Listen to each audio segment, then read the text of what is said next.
হযরত হাজরা দৌড়ে গিয়ে ওই উঁচু পাহাড় মারওয়াতে ওঠেন, চতুর্দিকে দেখেন কোথাও পাই নাই।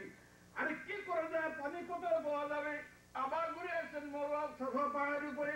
এইভাবে হযরত হাজরা আলাইহিস সালাম মারওয়া থেকে সাফা, সাফা থেকে মারওয়া ঘোরাঘুরি করতেছেন। 7 নম্বরের দফা হলো মারওয়াতে যখন গিয়ে দাঁড়াইছেন তো দেখা যায় ইসমাইল যেখানে রেখে আসছিলেন সেই ইসমাইলের পায়ের নিচে পানি ফোয়ারা দিয়ে চুকছে। পানি তালাশ করতেছিলেন ওই পাহাড়ে, পাহাড়ে পানি তালাশ করতেছিলেন। পাহাড়ে উঠে দেখি কোথাও দেখা যায় কিনা। এখন জুড়ে বলেন পানি কোন জায়গায় আছে? সবাই বলতেছে না, ভালো লাগতেছে না নাকি? জুড়ে জুড়ে বলেন পানি কোথায় পাওয়া গেছে? হযরত ইসমাইলের পায়ের কদমের কাছে। এই পানি, যে পানির জন্য হযরত হাজরা বহু দৌড় দৌড়াইছিলেন কিন্তু পানি পাওয়া গেল ইসমাইলের পায়ের নিচে। রে বাবা, যে পানিটা আসে দুনিয়ার জমিনে এই পানির তুলনার আর কোন পানি হতে পারে নাকি? বলতে পারে? কি নিয়ামত পাওয়া গেছে, কি নিয়ামত পাওয়া গেছে। আর এই নিয়ামতের তুলনা আর কি হতে পারে? হ্যাঁ, নিয়ামত কি?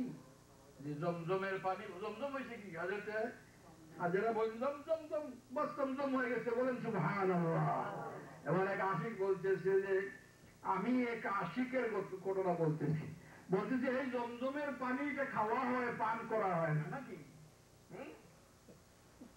পাদশাহী কর দাবুদম পাসবানি কৈকুনম, পাদশাহী কর দাবুদম পাসবানি কৈকুনম আবে জমজম খুরদাবুদম কে শরাবে মিনুশম। এই বাচ্চাই করছি তো চকিদারি করবো কেন? বাচ্চা আবার চকিদারি করবো? পাদশাহী কর দাবুদম পাসবানি কৈকুনম, বাদশাহী করেছি, চকিদারি করবো কেন? রাবে জমজম খুরদাবুদম কে শরাবে মিনুশম। আরে জমজমের পানি জল খাইছি তো শরাব খাইবো কেন? আমার জমজমের ভিতরে যে নিয়ামত, যে ফজিলত রয়েছে এর তুলনার কোন শরাব আর দুনিয়ার জমিনে হতেই পারে না। এই নিয়ামত আল্লাহ তাআলা দিয়েছেন। ইব্রাহিম আলাইহিস সালাম যদিও বাহ্যিক দৃষ্টিতে একটা নির্দয় কাজ করেছেন, কিন্তু এর ভিতরে কিয়ামত পর্যন্ত আগন্তুক মানুষের জন্য উপকার রয়েছে। জুড়ে বলেন সুবহানাল্লাহ। পরিষ্কার হয়ে গেল এই ডিসকাশন থেকে যে আল্লাহর হুকুম মানলে শুধু লাভ আর লাভ। যদিও বাহ্যিক বোঝা যায় না এতে লাভ আছে না ক্ষতি আছে, যদিও বোঝা যায় না এতে লাভ আছে না ক্ষতি আছে, কিন্তু বাস্তবে লাভ আছে, ক্ষতি মোটেই যদি বলো না মোটেই ক্ষতি নাই, শুধু লাভ আর লাভ। এজন্য ইব্রাহিম আলাইহিস সালামের ইতিহাস স্মরণ করার জন্য আল্লাহ পাক পরওয়ারদিগার আলম তার হাবিবের উম্মতের জন্য অবশ্য করণীয় রেখে দিয়েছেন। যাও হজ করো, হজ করো। হজ করতে গেলেই তো তোমাকে আল্লাহর ঘর তওয়াফ করা লাগবে। হজ করতে গেলেই তো তুমি মনে পড়বে যে ইব্রাহিম আর ইসমাইল এই ঘরটাকে বানাইছিলেন, আর এই ঘরটা বানানোর পক্ষে ত্যাগ আছে। কোন ত্যাগ? যে ত্যাগটা ইব্রাহিম করেছিলেন। আর ইব্রাহিমের ত্যাগের হলে আল্লাহর ঘরকে পাওয়া গেল, আর এই আল্লাহর ঘরকে পাওয়া গেছে তো বেহেশতেরও ঠিকানা পাওয়া গেল। কিভাবে?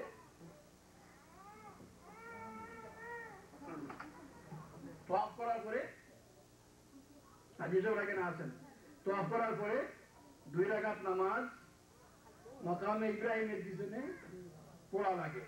এটা পড়াই লাগবে, কম্পালসারি। তো আল্লাহ বলেন এই জায়গাটা কোনটা?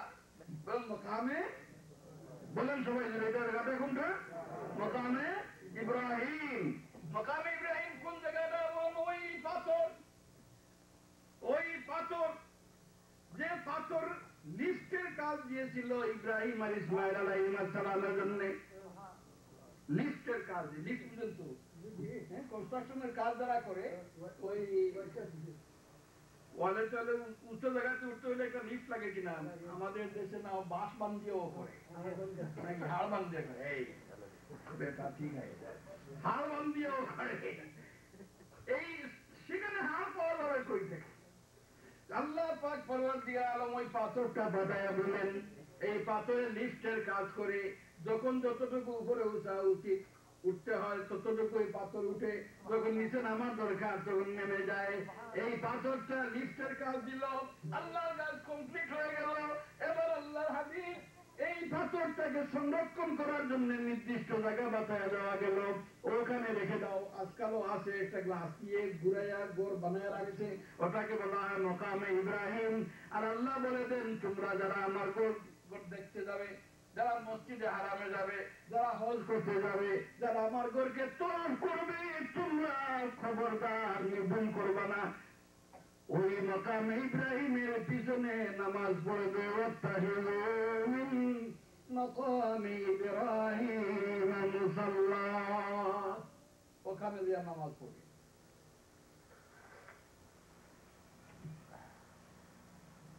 সংরক্ষণ করেছেন আল্লাহ, ঠিক না? কেন তোমরা মকামে ইব্রাহিমে দিয়ে নামাজ পড়বে কেন?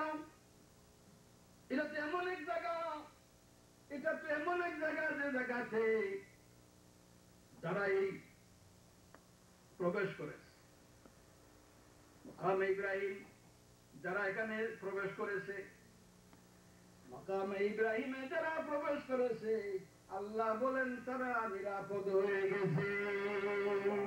ওমান দাখালাহু কানা আমিনা, যারা এখানে দাখিল হয়েছে নিরাপদ হয়ে গেছে। তাহলে বোঝা গেল কিনা, দুনিয়ার নিরাপদ ও আখিরাতেরও, কবরেরও, হাসরেরও, সর্বত্র নিরাপদ হয়ে গেছে। ধন্য রে হাজি, ধন্য তোমার জীবন, তুমি গ্যারান্টেড হয়ে গেছো, মকামে ইব্রাহিমে চলে গেছো। তো আল্লাহ বলে দিয়েছেন, ওমান দাখালাহু কানা আমিনা, যারা ওখানে দাখিল হয়ে গেছে তারা আমন পেয়ে গেছে। বলেন সুবহানাল্লাহ। এই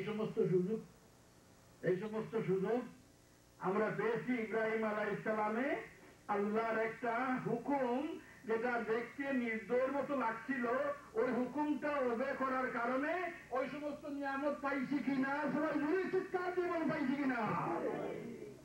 অতএব আল্লাহর হুকুম মানাতে লাভ না ক্ষতি তোমার বুঝে আসে না। তুমি মুসলমান কি করো, কি ধরনের মুসলমান? সুযোগ মতো জিন্দাবাদ না, সুযোগী মুসলমানই আমরা, এটা স্বাভাবিক। এমন একটা অবস্থা হয়েছে, আমাদের অবস্থাটা মারাত্মক। আল্লাহ তাআলা, আমি বলছিলাম যে বর্তমানে এই পলিটিক্যাল সিচুয়েশনে হজটা আমাদের কি হেল্প করে। আমি অবশ্য বলবো, তো বেশি লম্বা করবো না, মুহাদ্দিস সাহেব আজকে শুনতে হবে না। দুরূদ শরীফ পড়েন, আল্লাহুম্মা সাল্লি আলা সাইয়্যিদিনা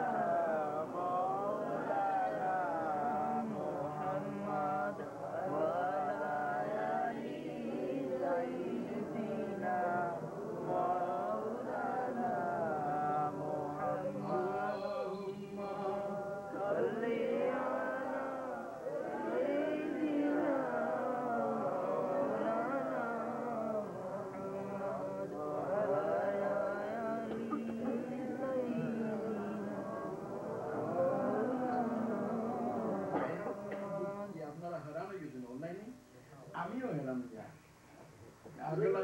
আগলা রয়েছি নি, আমারও জোয়ান থাকতে কিন্তু বুড়ো হয়ে গেছি। হ্যাঁ, মানে আপনার আমার ঠান্ডা করেছি, আমি আরো বলবো আন্দাজে বাদ দিতে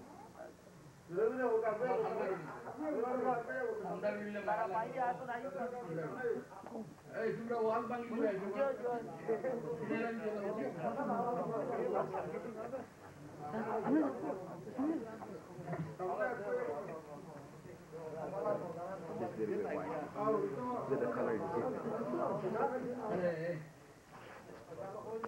গরম লাগে, কম লাগে না, মানুষের ভাব আছে, এই ভাব এটাই উড়িয়া বইলে, ঠান্ডা উড়িয়া বইলে আপনার হেল্প করবো। এখন আশি কানা দুরূদ শরীফ পড়ো,